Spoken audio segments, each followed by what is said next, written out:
35. Quero agradecer a presença da Fabiana nos visitando, da Bárbara, mãe do Tiago, nos visitando.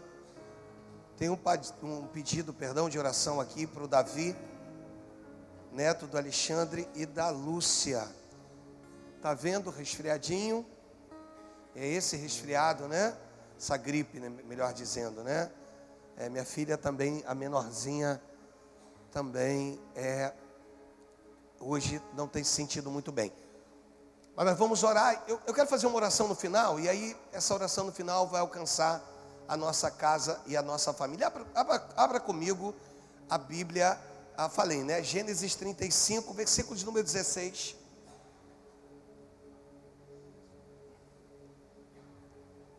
Pegar uma cadeira aqui para vocês, pode ser, Lázaro? Para eles aqui, rapidinho, que a gente já...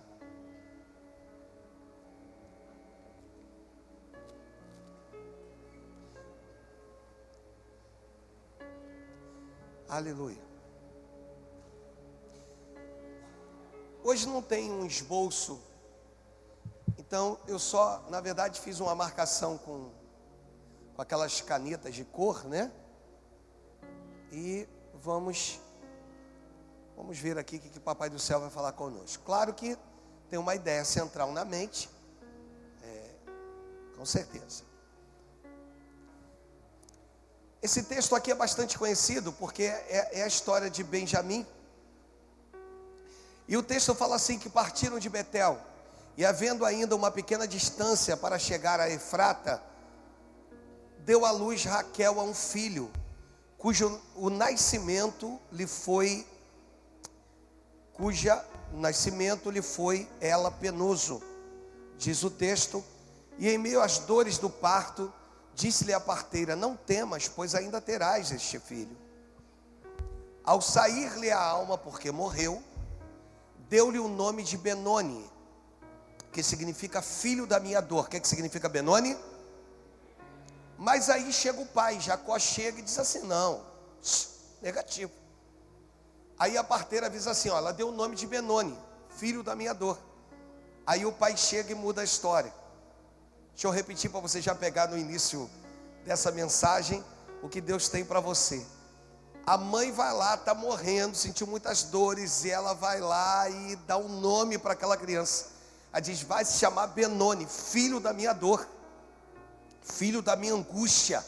Ela lança sobre essa criança um decreto, que através do nome pesaria na história de Benjamim.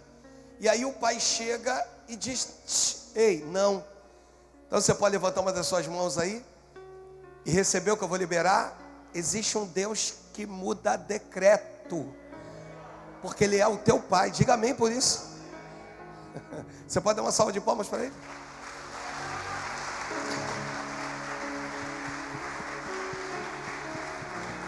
Aí Jacó chega e diz assim: não, vai se chamar Benjamim, filho da minha mão direita. E a destra, a mão direita, tem um significado lindo demais. Então ele vai mudar isso aí. Mas o importante hoje, dentro da temática que eu quero, é que Raquel morreu. Repita comigo: Raquel. O que acontece com ela? Morreu. E quem era Raquel? Raquel era a mulher amada de Jacó, de Israel.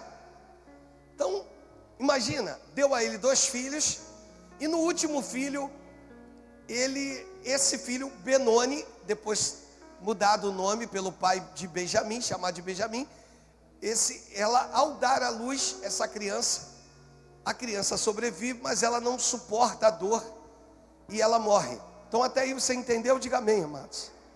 Ficou claro isso, né? Bem claro, por sinal. Ah, legal. Você entendeu isso? Por que ela morre de forma precoce? Por que ela morreu? Ah, tem uma linha que diz assim, que ela vira para Jacó e diz: dai-me filhos, senão eu morro.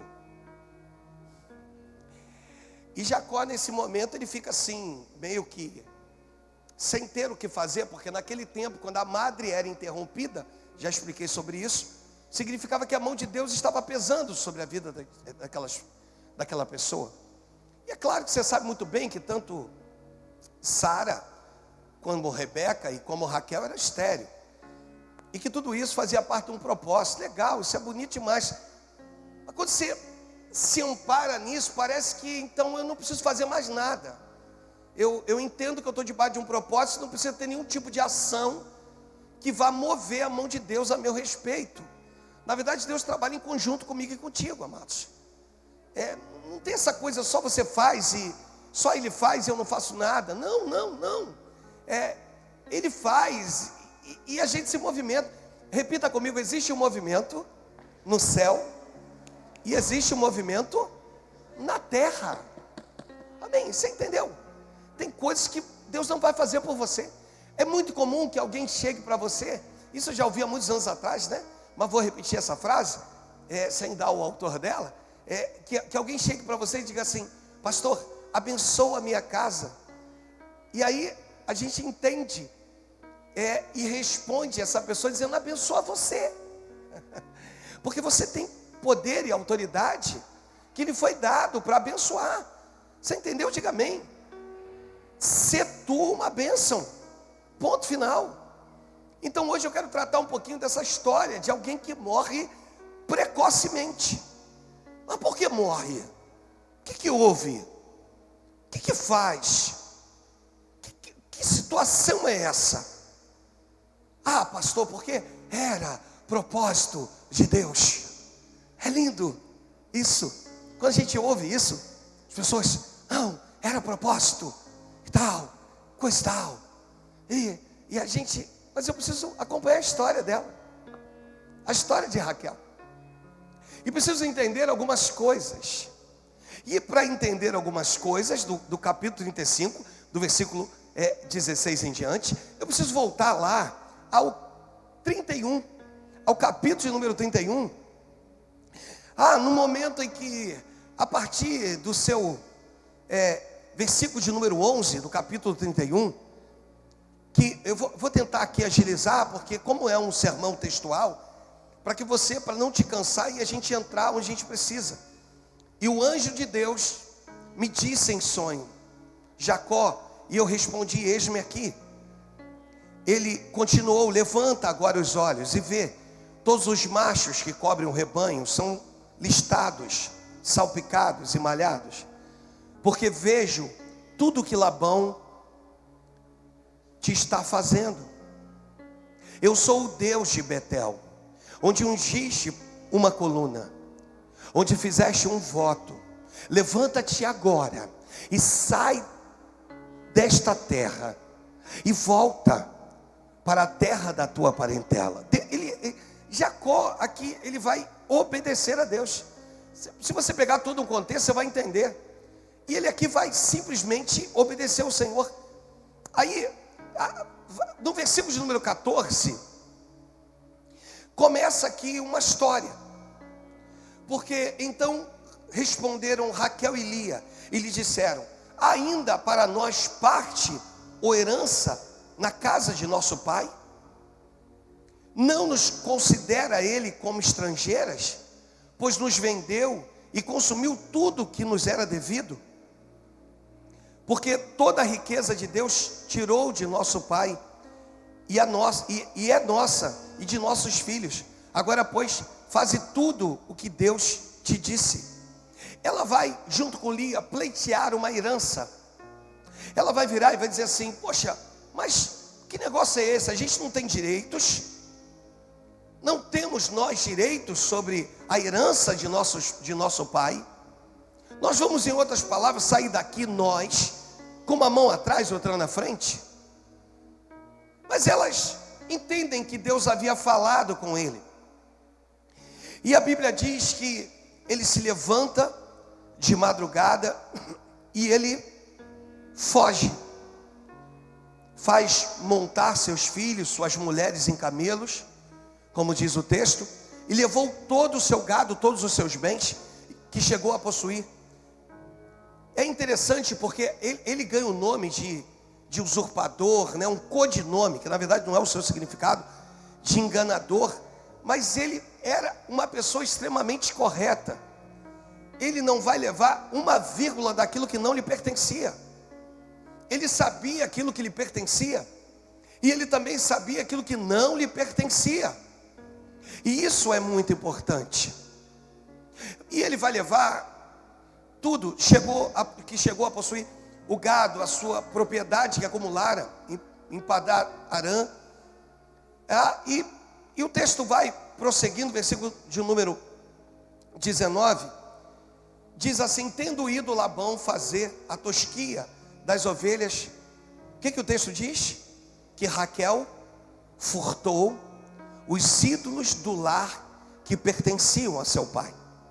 Então deixa eu te contar mais ou menos aqui. Raquel vai lá e vai furtar os ídolos, os deuses de seu pai, e vai levar consigo. Ela vai colocar junto a sela do camelo, ou a sela do camelo, e ela vai esconder aquilo, e ela vai prosseguir viagem. Só que Labão, quando descobre que ele havia fugido, no versículo de número 20 diz, coloca o 20 para a gente, e Jacó logrou e tal, e não lhe dando a saber que fugia. No 21 diz: e fugiu com tudo que lhe pertencia, levantou-se e passou o Eufrates e tal. Versículo de número 22 vai dizer assim: no terceiro dia Labão foi avisado que Jacó ia fugindo. Tomando, pois, consigo seus irmãos, saiu-lhe no encalço por 7 dias de jornada. Quantos dias? E ele vai alcançar nas montanhas de Gileade. Olha que coisa. Aí, de noite, veio o Senhor em sonho para ele. Ele disse: guarda-te, não fales a Jacó nem bem nem mal. Muda a versão, coloca na tradução, na nova tradução. Olha como é que melhora para você entender o versículo 24. E daqui a pouco eu contextualizo essa mensagem. Você vai entender para onde o Espírito vai nos levar. Vamos ler juntos? Vamos lá? 1, 2, 3, vai.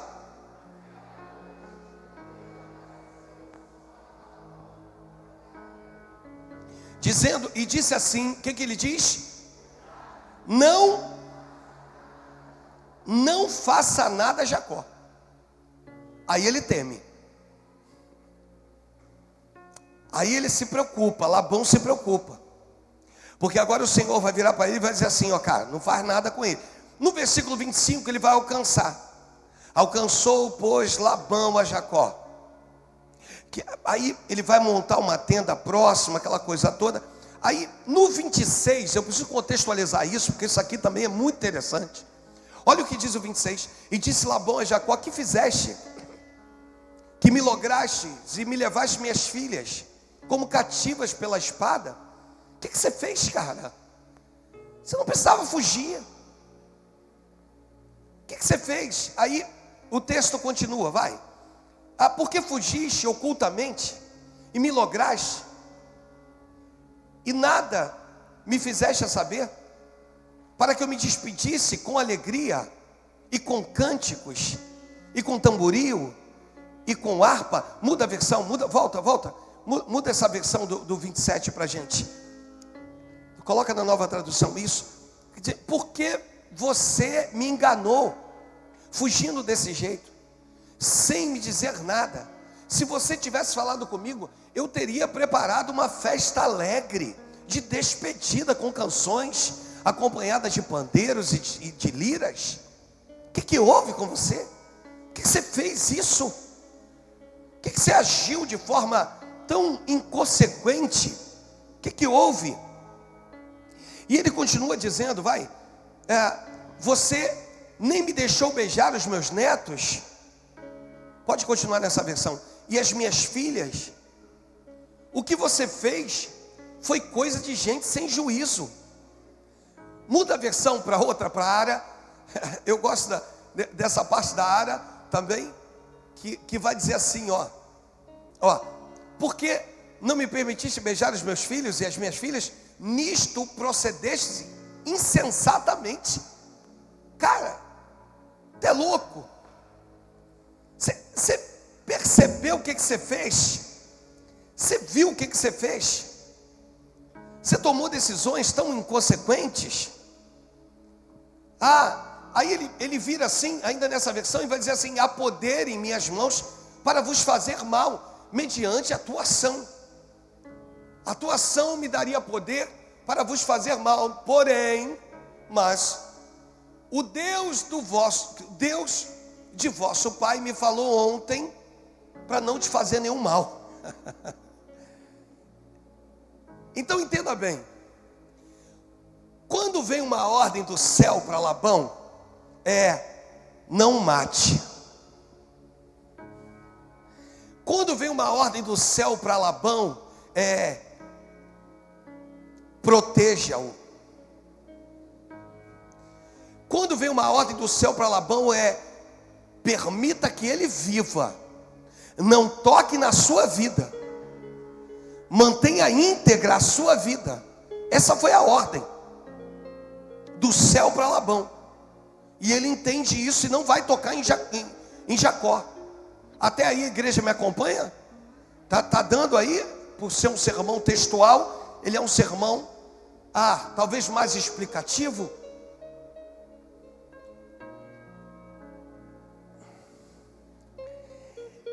No versículo de número 30, e agora que partiste de vez, por que tens saudade da casa de teu pai? Aí ele diz: e por que furtaste os meus deuses?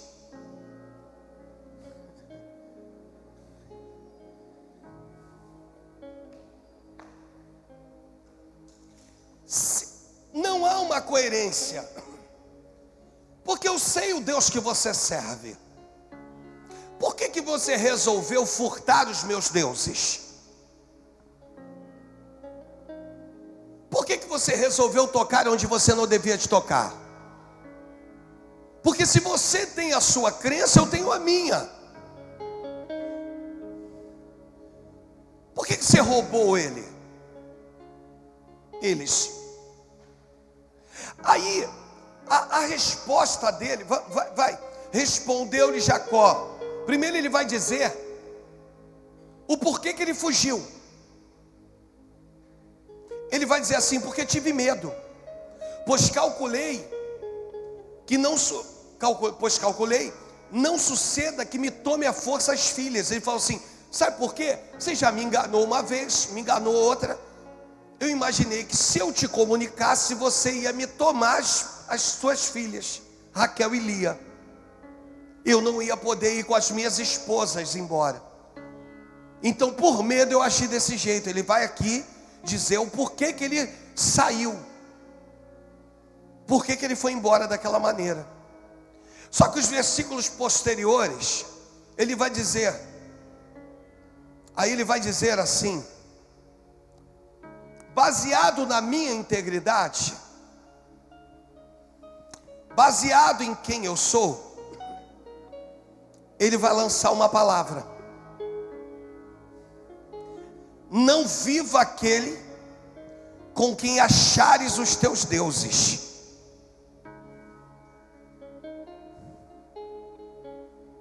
Eu vou continuar e daqui a pouco eu volto nisso.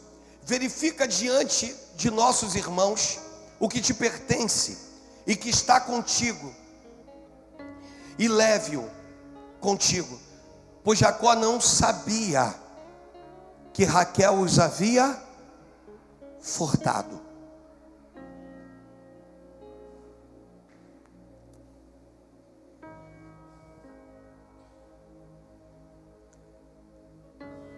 No versículo seguinte, Labão ele vai entrar na tenda de Lia, não vai encontrar nada das servas, também não vai encontrar nada. E tendo saído da tenda de Lia, entrou na de Raquel. Ora, Raquel havia tomado os ídolos do lar e o pusera na sela de um camelo, que estava sentada sobre ele. Apalpou Labão toda a tenda e não os achou. Ela está montada no camelo. Para que o pai não estranhasse, muda a versão para a gente, que aí fica mais fácil o pessoal entender. Para que seu pai não estranhasse, o texto diz assim: ora, Raquel havia tomado os ídolos do lar. Volta ao 33, por favor. Isso. Labão entrou na barraca de Jacó, depois na de Leia ou de Lia, depois nas duas escravas, porém não os encontrou, as suas imagens. Então foi para a barraca de Raquel. Aí no versículo 34 vai dizer assim: aí ele procurou em toda parte, porém não achou nada, pois Raquel havia posto as imagens na sela de um camelo, estava, me ajuda, estava sentada em cima. No versículo 35 diz assim: ela disse ao pai: o Senhor, não fique zangado comigo por eu não me levantar, mas é que eu estou menstruada, eu estou nos meus dias. E foi assim que Labão procurou as suas imagens sem as encontrar.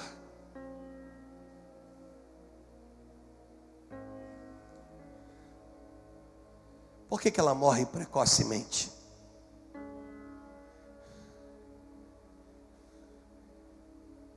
Porque agora vai sair da boca de um homem uma palavra que vai gerar morte.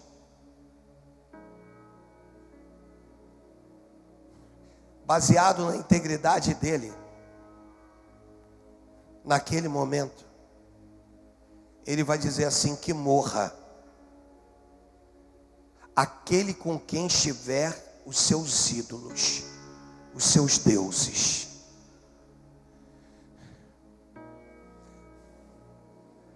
Só que eu estou falando da mulher amada de Jacó.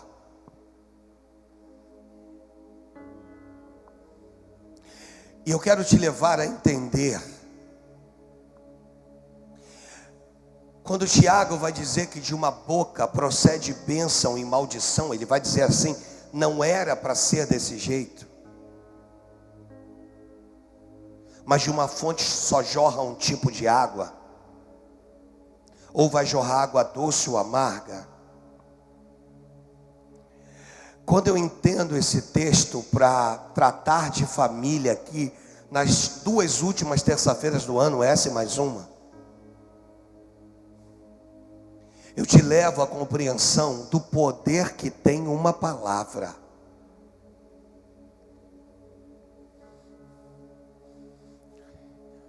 Ele diz assim: que morra quem tomou os teus ídolos. E quando ele lança aquela palavra baseado em quem ele representava, na família dos patriarcas. Deixa eu abrir o meu primeiro adendo aqui.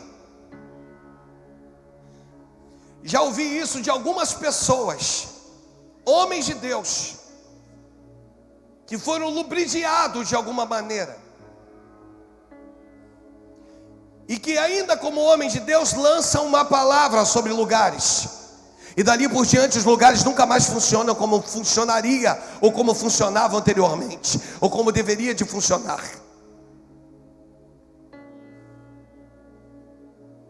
De palavras que são liberadas e que ecoam no mundo espiritual. Mas pastor, o texto diz, versículo 32, o texto diz no verso de número 32, na parte final: aconteceu que Jacó não sabia que Raquel havia roubado as imagens.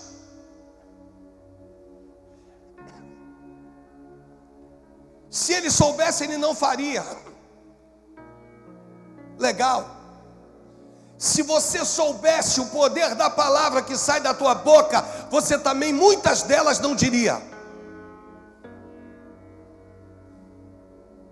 Se você soubesse que as tuas palavras têm poder de levantar, e têm poder de derrubar, tem poder de fazer viver, e tem poder de fazer morrer, ainda que no mundo espiritual você não agiria,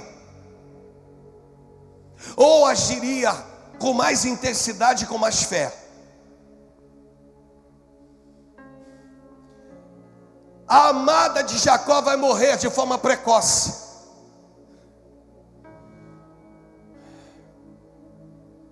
Porque uma palavra foi liberada. E tu está achando que ela conta para o pai, ela engana o pai. O que o Senhor está tentando dizer? Que pecado confessado é pecado perdoado. Davi, ele vai dizer que enquanto eu me calei, os meus ossos se secaram.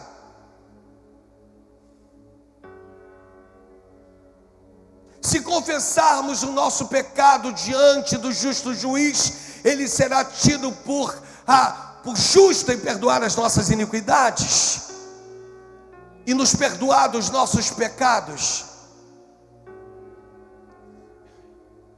O Senhor está falando sobre uma palavra que continua ecoando, e talvez você olhe e diga assim: por isso é que as coisas não têm funcionado. Exatamente,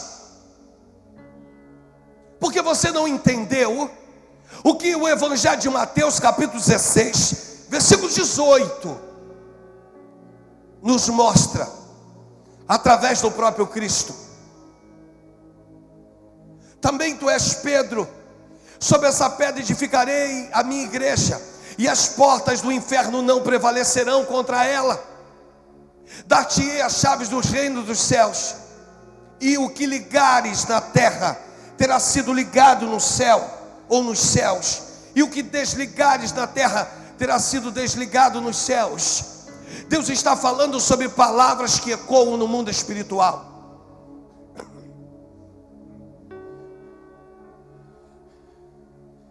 Jacó não imaginava que a sua palavra seria tão poderosa, capaz de agora botar no risco de vida ou morte a mulher que ele amava. Deixa eu voltar a te falar algumas coisas aqui. Se nós entendermos tudo como propósito, desculpa, eu vou precisar vir com uma visão arminiana. Não que a minha visão seja calvinista ou arminiana, ou que você defende a visão calvinista, uma vez salvo, salvo para sempre. Mas se nós entendermos que existe um plano estabelecido, mas que dentro desse plano estabelecido há uma ação minha no mundo espiritual, e um poder de palavras. O que eu estou hoje aqui como instrumento de Deus é quantas vezes nós matamos a nossa família com palavras que saem da nossa própria boca, sem perceber, não porque não os amamos, mas porque agimos de forma incoerente, sem entender o poder que tem uma palavra que sai da boca do crente. Tem poder na palavra que sai da tua boca. Em nome de Jesus, deixa eu repetir: tem poder na palavra que sai da tua boca. Tem poder na palavra que sai da tua boca. Agora eu quero te fazer entender algo crucial. Amã odeia Mordecai, prepara para ele uma forca de 15 metros. Quantos metros? 15. Para que ele mesmo seja enforcado. Pegou não, né? Então entenda bem: aquilo que tu deseja para o teu próximo é o que vai vir na tua direção. Pastor, o que significa? Comece a desejar coisas boas para as pessoas que estão próximas de você. Pois quando você deseja coisas boas, as coisas boas vêm a teu favor no mundo espiritual. Agora, quando você deseja coisas ruins, as coisas ruins acabam vindo sobre a tua vida. Deixa eu te ensinar algo: nunca peça a Deus justiça, peça a Deus misericórdia.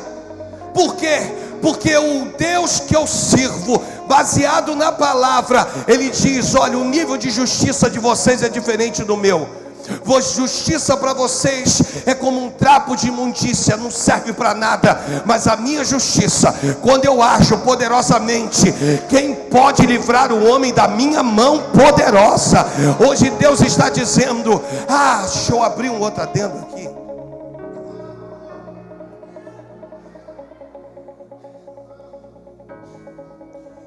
um vídeo que é pastor discipulando o pastor, com Hernandes Esteves, se eu não me engano.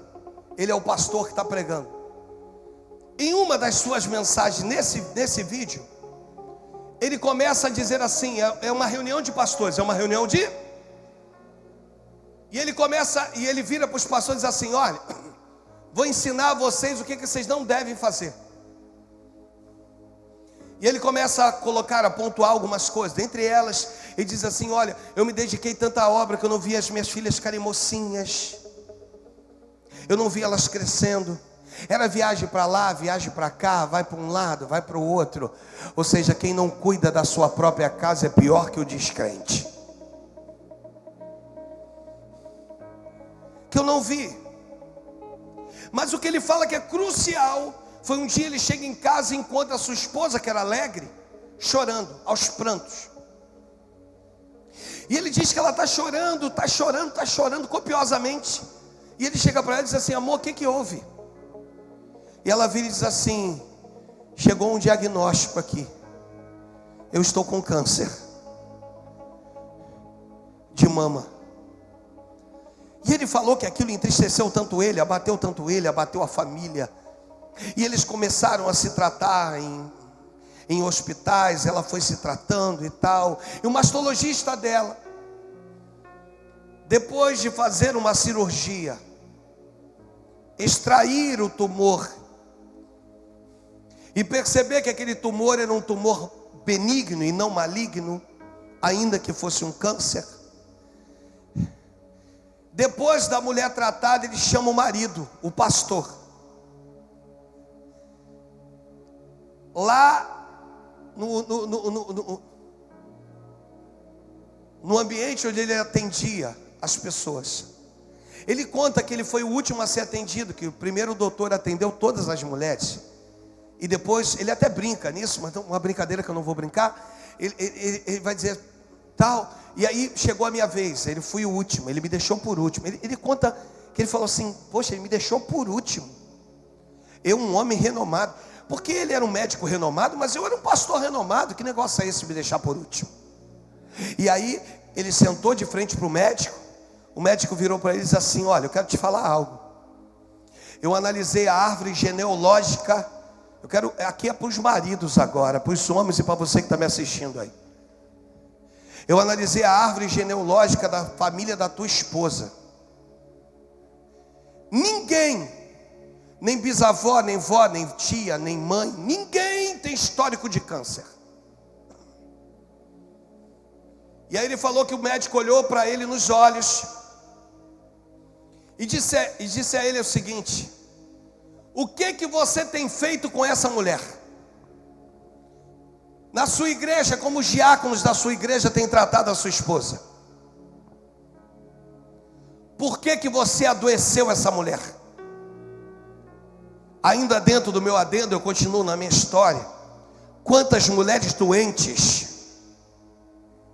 Estou falando de família, Deus tem nos trazido aqui para tratar de assuntos de família. Quantas mulheres doentes por homens incapazes de serem sensíveis,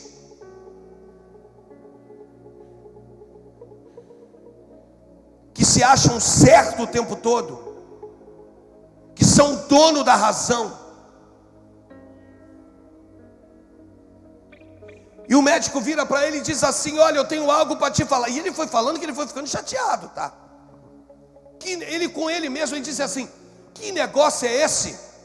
Que homem é esse que fala desse jeito comigo? É um pastor renomado? Amados, a igreja desse homem tem para mais, são 3 cultos aos domingos, com para mais de 4.000 pessoas em cada culto. O cara é conhecido no Brasil, no mundo. Falou, que ideia é essa?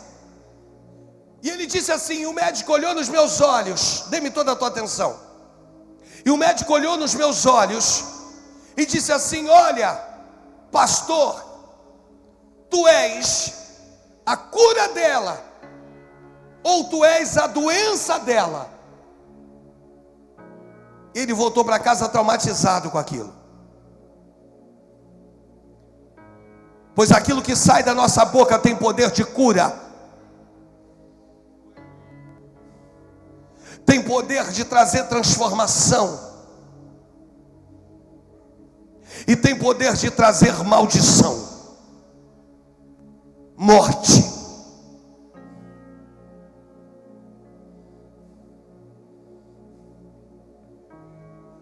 Agora, cada dia, cada passo de Raquel, está sobre ela uma palavra de morte, porque ela não foi capaz de virar para Jacó e dizer: amor, lembra daquele caso, lembra daquele problema, lembra daquela situação, fui eu.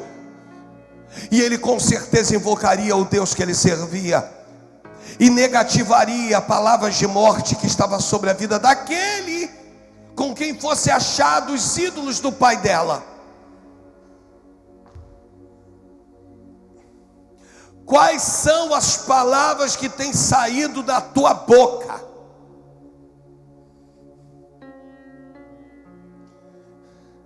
Deixa eu melhorar. Quais foram as palavras que já saíram da sua boca no passado? Essa noite, antes que o ano vire, Deus está dizendo: é noite de negativarmos palavras no mundo espiritual. Hoje é noite de nós virarmos e falarmos: Deus, falei de forma inconsequente, não sabia do que estava falando. Meu Senhor, perdoa as palavras, eu agora as transformo em bênção. Senhor, ela vai ser abençoada sim, ele vai ser, meu filho vai ser abençoado sim, meu esposo vai se converter sim. E aí, no mundo espiritual, essas palavras vão ecoar.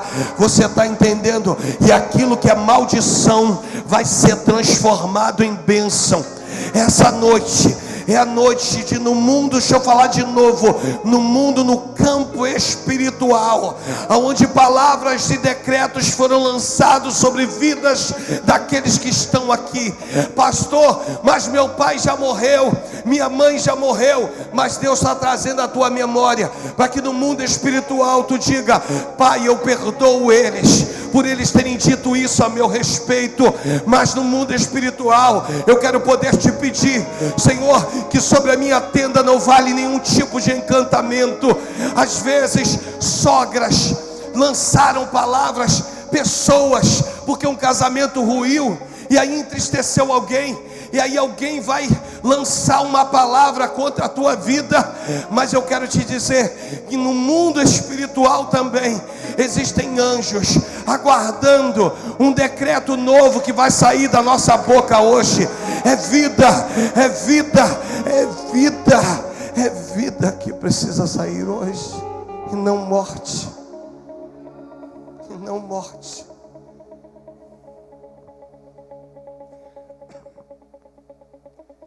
Chega.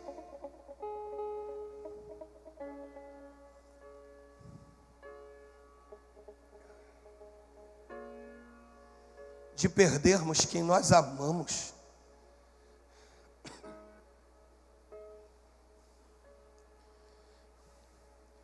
Ele vira e diz, em outras palavras, que morra.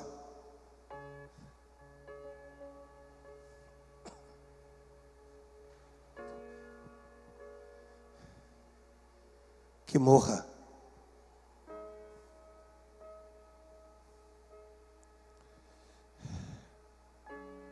Aquele que tocou nos ídolos, nos seus ídolos. Eu sei que você está entristecido.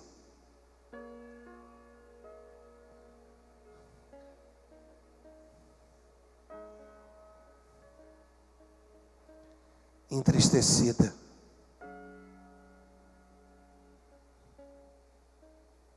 Mas palavra tem poder.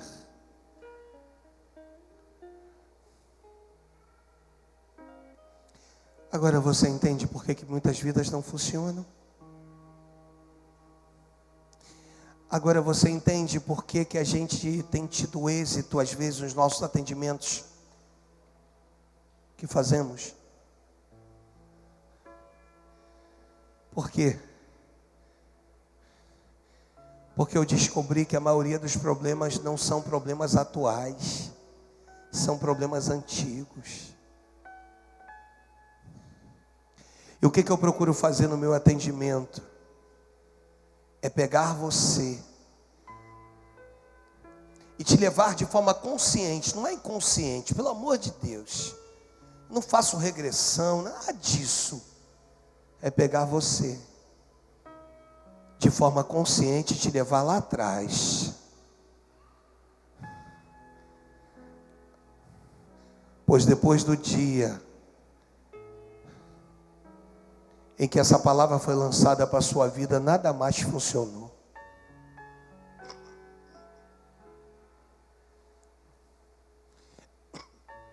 É chegar diante da sua liderança, você que já fez parte de uma outra liderança um dia, e que de repente na outra liderança recebeu palavras pesadas, palavras desagregadoras, palavras penosas, palavras, virar para a tua liderança atual e falar o seguinte: me abençoa aqui, impõe as mãos sobre a minha cabeça, libera uma palavra de vida, libera uma palavra de triunfo, libera uma palavra de vitória, libera uma palavra aqui sobre a minha vida, libera uma palavra sobre a minha família, libera o que eu quero te fazer entender é que o cara vai lançar uma palavra tão pesada de morte. Ah, mas pastor, ele não sabia que era Raquel, ok, mas a palavra foi lançada, irmãos. Foi lançada. Tem palavras que saem da nossa boca, se nós não nos atentarmos a ela. Mas o senhor está culpando Jacó por ter lançado a palavra. Não é culpar Jacó, é culpar de problemas que não são resolvidos, sabe? De uma mulher que ele amava tanto, mas que ele não conhecia, que não foi capaz de dizer para ele: amor, aconteceu isso, isso e isso.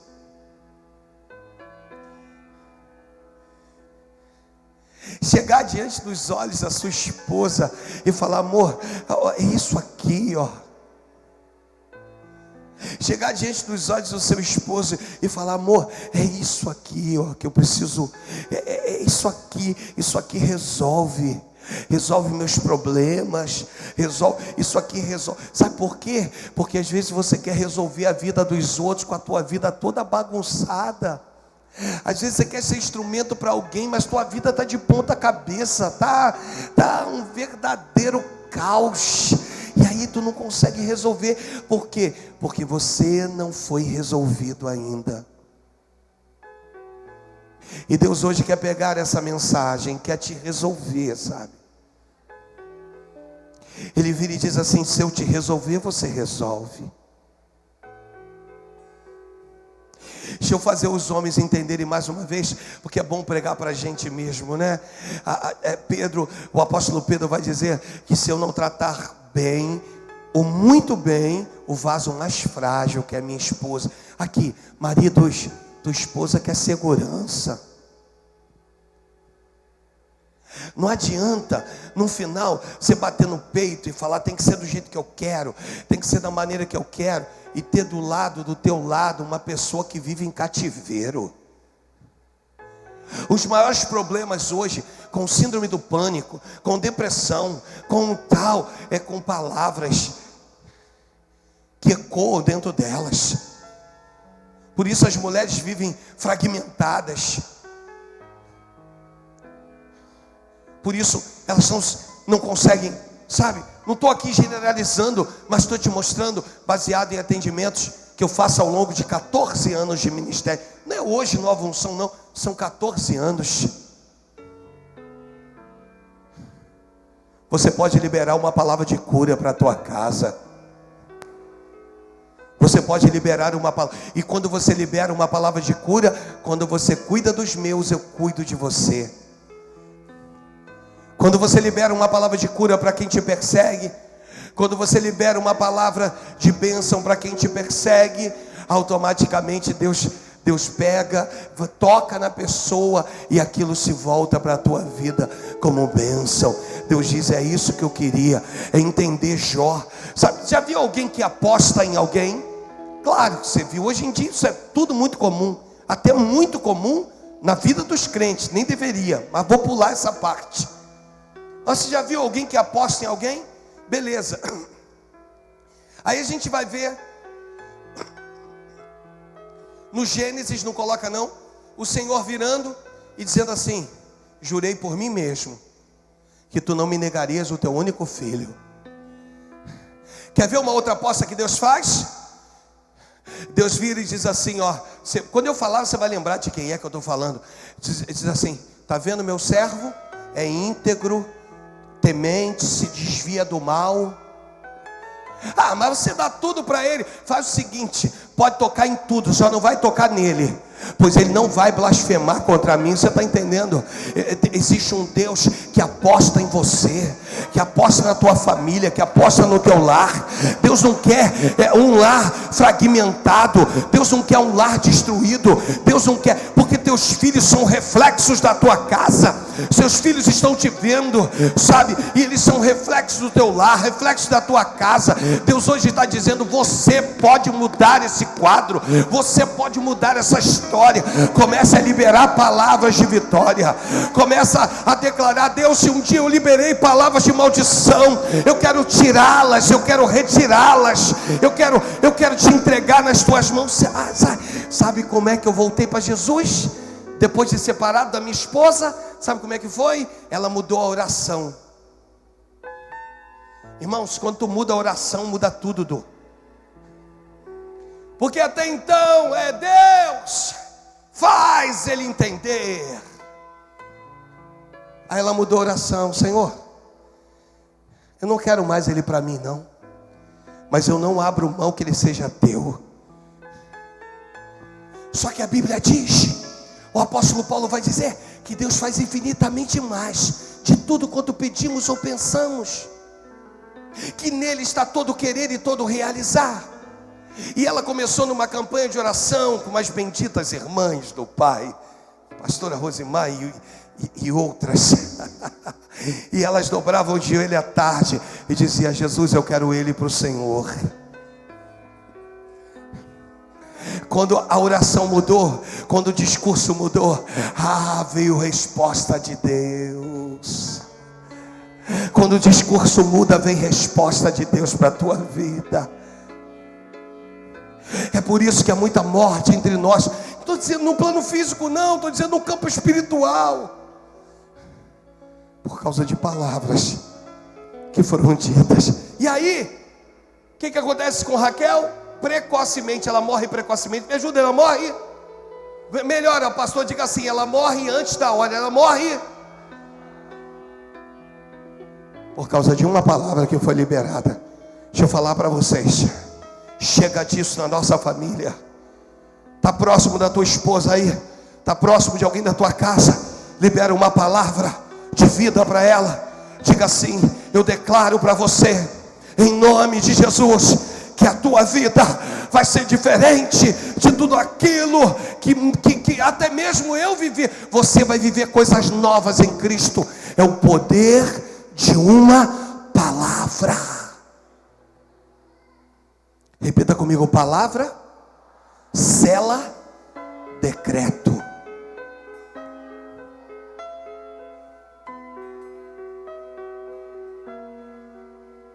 Está próximo da esposa, diga para ela assim: eu não sou nada, absolutamente nada, sem o meu Deus e sem você.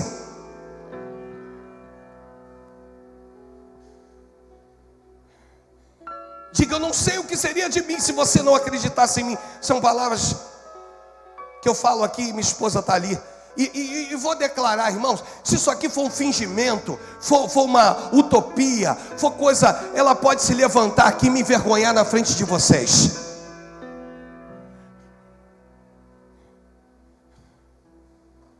E ela teria esse direito.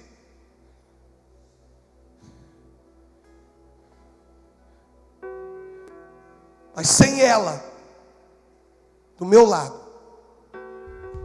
eu não sei o que seria de mim.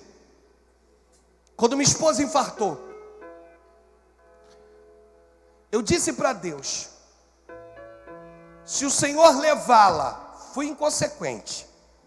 Minhas falas foram inconsequentes, mas foram sinceras, Beatriz.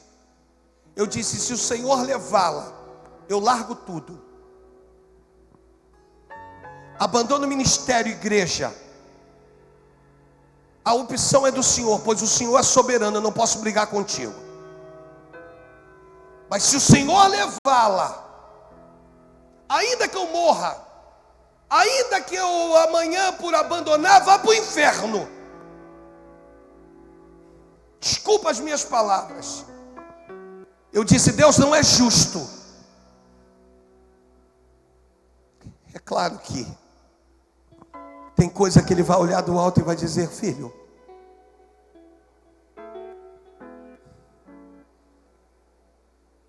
eu até te entendo.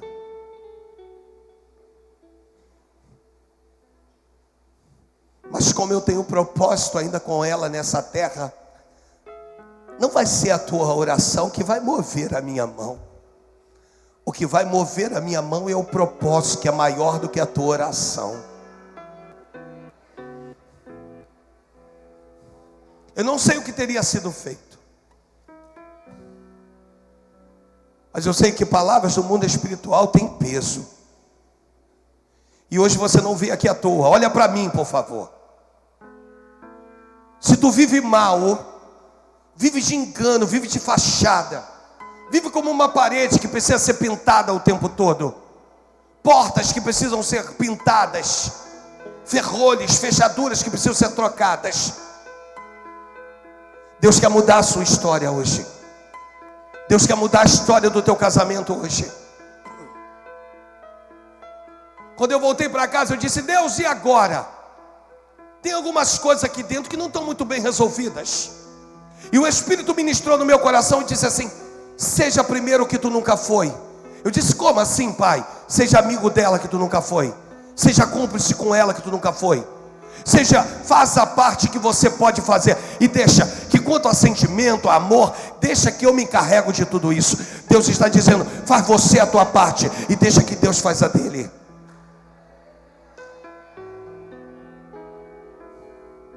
Mas não é justo.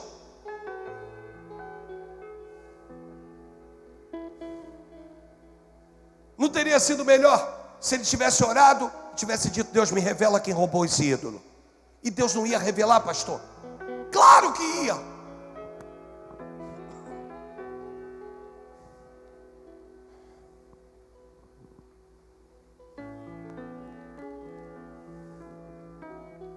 E essa é a palavra de terça-feira. Eu quero muito que tu esteja na última terça-feira com a tua família.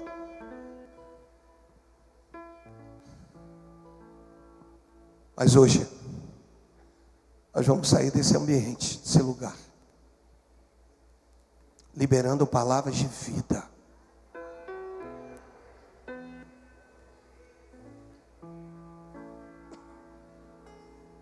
Maridos que vão virar para suas esposas e vão dizer assim: se eu te fiz mal, ou se eu tenho te feito mal, se eu tenho sido a sua doença, hoje eu quero ser a sua cura. Mães que vão virar para os seus filhos e vão dizer: se eu tenho lançado palavras contra a vida de vocês que tem gerado morte, hoje eu lanço palavras que vão gerar vida.